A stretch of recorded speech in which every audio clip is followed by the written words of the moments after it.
Родители бросают некрасивую девочку. Спустя годы она шокирует их невероятным визитом. То, что произойдет дальше, оставит вас без слов. В палате больницы было очень тихо, как будто кто-то нажал на огромную кнопку без звука. Обычно, когда рождается ребенок, все радуются и волнуются. Но в этот раз все было иначе. Доктор Марк держал на руках маленькую девочку. У нее были кудрявые светлые волосы, которые напоминали маленькие золотые облака на голове. Ее розовый комбинезон был милым, но что-то не нравилось ее родителям. Родители девочки, Эмма и Оливер, смотрели друг на друга с большими, обеспокоенными глазами. Их лица были искажены, как будто они только что съели что-то очень кислое. «С нашей девочкой все в порядке?» – спросила Эмма. Ее голос дрожал. Доктор Марк старался выглядеть дружелюбно, но также немного нервничал. Она совершенно здорова, просто она выглядит немного иначе. Эмма и Оливер не могли отвести взгляд.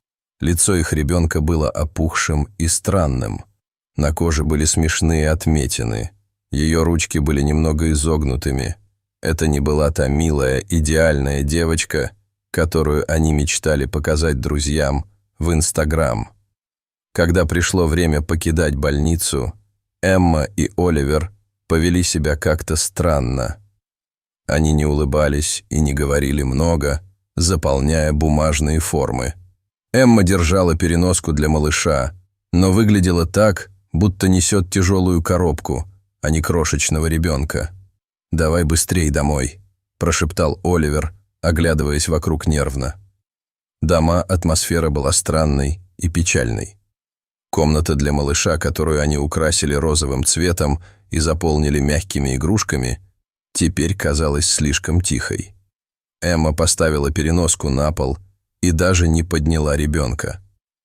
«Что мы будем делать?» – спросила она Оливера, ее голос дрожал. «Мы не можем показать ее нашим друзьям и семье.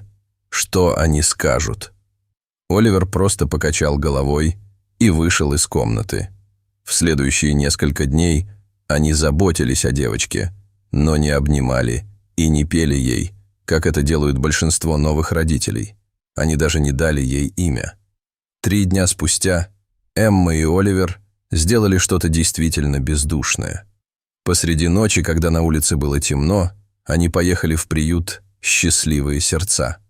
Они оставили свою девочку прямо у ворот с запиской, в которой было написано: «Мы не можем заботиться о ней. Пожалуйста, найдите ей хороший дом». Уезжая и оставляя свою девочку позади, они не догадывались, что маленькая девочка, которую они посчитали слишком уродливой для любви, вырастет и шокирует их невероятным визитом. Жизнь была жестокой для маленькой девочки в приюте. Другие дети не были очень добрыми. Из-за того, как она выглядела, они дразнили ее именами, такими как «комковатая» и «раздавленная». Ей было трудно есть вилкой и ложкой, потому что ее руки были слегка деформированными. Но одна женщина в «Счастливых сердцах» увидела в маленькой девочке что-то особенное – мисс Гармония. Она была самой доброй женщиной, которую вы могли бы встретить, с улыбкой, способной осветить весь мир. «Слушай, сладкий горошек», — говорила мисс Гармония, обнимая девочку крепко. «У тебя что-то волшебное внутри. Это ярче, чем любая звезда на небе, более красочное, чем целая коробка пастельных мелков. Не позволяй никому заставить тебя чувствовать себя плохо». Мисс Гармония назвала девочку Майей, потому что сказала, что ее улыбка такая же красивая и яркая, как поле цветов весной. Когда Майя подросла, она стала смелее и стойче. Когда другие дети говорили, что она не может что-то сделать, она старалась изо всех сил, чтобы доказать им обратное. Она часами упражнялась в письме, пока ее неразборчивые каракули не превратились в красивые буквы, которые выглядели так, как будто танцевали по странице. Когда другие дети играли в спорт на перерыве, Майя придумывала свои собственные игры, в которые могла хорошо играть. Она стала чемпионкой в классике и тени, но иногда вещи были все еще трудными для Майи. Однажды, когда ей было 8 лет, В приют пришла новая девочка по имени Тея. Когда Тея впервые увидела лицо Майи, она закричала и убежала. Майя настолько расстроилась, что спряталась в туалете и плакала. Мисс Гармония нашла ее там и обняла так крепко, что это казалось, будто объятие длится целую вечность. «Помни, что я всегда говорю, Майя?» — спросила мисс Гармония. «Настоящая красота исходит изнутри», — закончила Майя, вытирая нос рукавом. «Правильно, сахарная слива, и ты, моя дорогая, обладаешь самым красивым сердцем, которое я когда-либо видела. Оно как сад, полный самых красивых цветов на всем свете». После того дня Майя приняла очень важное решение. Она будет особенно доброй к каждому новому ребенку, который придет в счастливые сердца, независимо от того, как они отреагируют, когда увидят ее. Она стала как единственная приветственная комиссия, всегда готовая встретить с большой улыбкой и дружелюбным приветствием. Когда Майя стала подростком, произошло нечто удивительное. Это было как магия. Она узнала, что действительно хорошо умеет делать искусство. Она использовала свои необычно сформированные руки, чтобы создавать самые потрясающие скульптуры, которые вы когда-либо видели.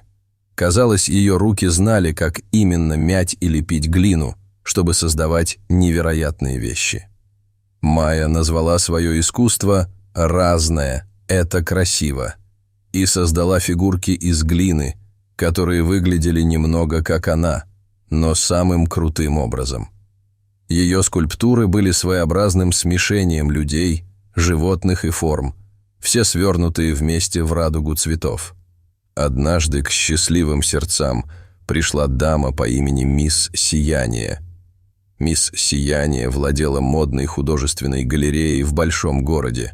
Когда она увидела скульптуры Майи, ее глаза распахнулись, как тарелки. «О, Боже мой!» — воскликнула она. «В вашем искусстве есть что-то волшебное, Майя, как будто вы показываете всем, как красиво и удивительно быть другим». Мисс Сияние предложила организовать выставку в своей галерее в городе.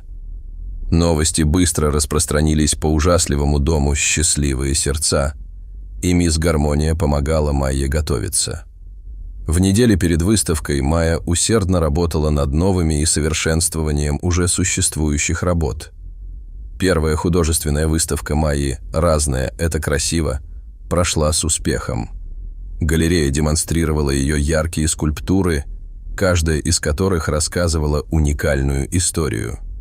На выставке присутствовали арт-критики, местные жители и даже несколько знаменитостей. Майя стояла рядом со своими творениями, чувствуя себя нервной и гордой. На протяжении вечера она объясняла свои вдохновения и техники заинтересованным гостям.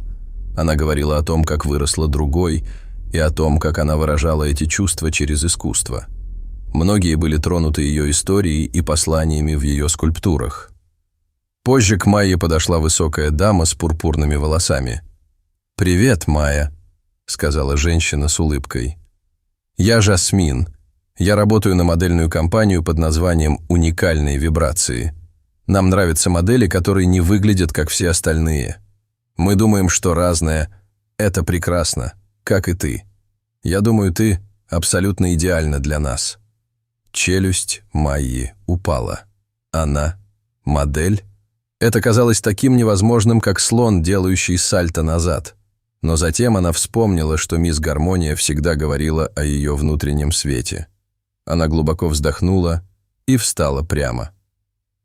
«Хорошо», — сказала Майя. Ее голос был тихим, но крепким. «Я попробую». То, что произошло дальше, было самой безумной и невероятной прогулкой на американских горках.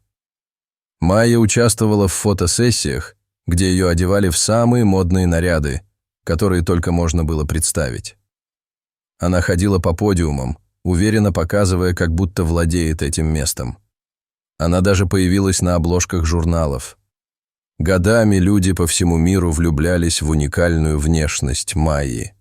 Она заставляла многих других людей чувствовать себя хорошо из-за своей индивидуальности тоже. Когда Майя приблизилась к 18, она поняла, что пришло время покинуть приют и начать жизнь самостоятельно. Под руководством мисс Гармонии она нашла свою первую квартиру. Она не была огромной, но она была ее, местом, где она могла лепить, рисовать и творить. Быть знаменитой не всегда было легко. Однажды, читая комментарии о своей последней фотосессии в интернете, большая часть их была хорошими, но затем она увидела комментарий, который сильно ее задел. Он гласил: «Кто бы мог отказаться от ребенка? Просто ужасные люди так поступают». Этот комментарий ударил по Майе, как холодная вода. Ей было известно, что она осталась в приюте, но видеть это в интернете было грустно и немного злило ее. Майя решила, что пришло время разгадать тайну своего прошлого. Она собиралась узнать правду о своих биологических родителях, несмотря ни на что. С помощью мисс Гармонии она наняла частного детектива по имени Джек Слоун, бывшего полицейского детектива, известного своей настойчивостью в решении сложных дел. Джек начал с того, что изучал записи в приюте «Счастливые сердца», сосредоточившись на записке, оставленной с девочкой. Он провел анализ почерка и проверил, остались ли какие-нибудь отпечатки пальцев. К сожалению, эти первоначальные зацепки не дали результата. Затем Джек расширил свой поиск. Он прошершил записи в больницах с даты рождения Майи, искав любые роды, соответствующие ее описанию. Этот процесс был утомительным и включал в себя бесчисленные телефонные звонки и посещение различных больниц в округе. Прорыв пришел, когда Джек обнаружил свидетельство о рождении девочки, которая родилась в период, когда Майя была оставлена в приюте. Имена родителей были указаны как Эмма и Оливер Томпсон. Углубившись в детали, Джек узнал, что Томпсоны переехали из этого района вскоре после того, как Майя родилась и была брошена. Джек отследил передвижение Эммы и Оливера на протяжении лет, используя свою сеть контактов. Он следил за цепочкой изменений работы и обновлений адресов. После нескольких недель тщательной работы он, наконец, нашел их текущее местоположение в пригороде, всего в паре городов от приюта. С трясущимися руками Майя держала папку с информацией, которую собрал Джек о людях, которые могли быть ее родителями. Но с поддержкой мисс Гармонии и своей смелости Майя знала, что пришло время столкнуться со своим прошлым и, возможно, изменить свое будущее. Она собиралась шокировать их визитом. Сердце Майи колотилось, когда она стояла перед обычным домом. На ней было блестящее платье, намного наряднее, чем те вещи, которые она носила в приюте. Она глубоко вздохнула и постучала в дверь. Дверь медленно открылась с характерным скрипом, как в страшном фильме. Мужчина и женщина появились на пороге. Когда они увидели Майю, их глаза расширились, а рты открылись от шока. «Привет», — сказала Майя, стараясь звучать смело, хотя ее колени дрожали. «Меня зовут Майя. Я думаю, я ваша дочь». Эмма и Оливер выглядели так, будто вот-вот упадут в обморок. «Этого быть не может», — прошептала Эмма, ее голос был очень тихим. «Пожалуйста, заходите», — сказал Оливер, его голос был хриплым, как будто он нервничал. Внутри дом казался тяжелым и напряженным. Было сложно дышать. Семейные фотографии были повсюду на стенах, но ни одной из них не было Майи. Это причиняло ей боль. «Мы сделали что-то очень плохое», — заплакала Эмма. «Мы были молоды и напуганы». Оливер кивнул, уставившись в пол. «Мы чувствовали себя ужасно каждый день с тех пор. Это как если бы мы несли тяжелое бремя в наших сердцах». Майя сделала глубокий вдох. Она была сердита и обижена. Но потом она вспомнила всю любовь, которую она получила от мисс Гармонии, мисс Сияние и других, кто знал, какая она особенная. «Я не пришла сюда, чтобы заставить вас чувствовать себя плохо», — сказала Майя мягко. «Я пришла показать вам, что та девочка, которую вы оставили, выросла в кого-то прекрасного, как внутри, так и снаружи». Она достала свой телефон и показала им фотографии, обложки журналов, на которых она выглядела как королева, приглашения на модные выставки и все классные вещи, которые она сделала, чтобы помочь сиротам по всему миру. Это был как слайд-шоу ее самых лучших моментов. Эмма и Оливер не могли сказать ни слова. Они стояли неподвижно, как статуи, уставившись на экран телефона. Они чувствовали себя неловко, как будто хотели исчезнуть. «Мы не заслуживаем твоего прощения», — наконец сказал Оливер дрожащим голосом. Майя слегка улыбнулась, как солнце после дождя. «Прощение не о том, кто его заслуживает. Это о восстановлении. Оно как заклеивать рану на сердце, и я сделала много исцеления, чтобы попасть сюда». Когда Майя уже собиралась уйти, она обернулась к своим биологическим родителям. Они выглядели грустными, как воздушные шарики, потерявшие весь воздух. «У меня теперь замечательная семья, люди, которые выбрали любить меня. Но если вы хотите, может быть, мы могли бы узнать друг о друге медленно, как когда вы сажаете семя и ждете, пока оно вырастет». Эмма и Оливер кивнули. Слезы стояли у них на глазах, но они были полны надежды.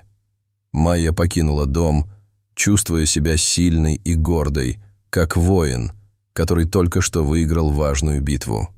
Она встретила свое прошлое и вышла еще сильнее. Вернувшись в свою квартиру, Майя позвонила мисс Гармонии. «Как все прошло, дорогая?» — спросила мисс Гармония. Ее голос был теплым и утешительным, как объятие. Майя улыбнулась, и счастье слезы омыли ее лицо. Все прошло именно так, как и должно было пройти. «Спасибо, мисс Гармония, что верили в меня, даже когда я не верила в себя». «О, моя радость!» — рассмеялась мисс Гармония. «Вы научили всех нас видеть красоту в различиях. Вы как сияющая звезда, показывающая всем, как сверкать по-особенному. Что ты думаешь? Ты когда-нибудь осуждала кого-то слишком быстро из-за того, как они выглядят? Как мы все можем попробовать увидеть красоту в наших различиях? Поделитесь своими мыслями в комментариях».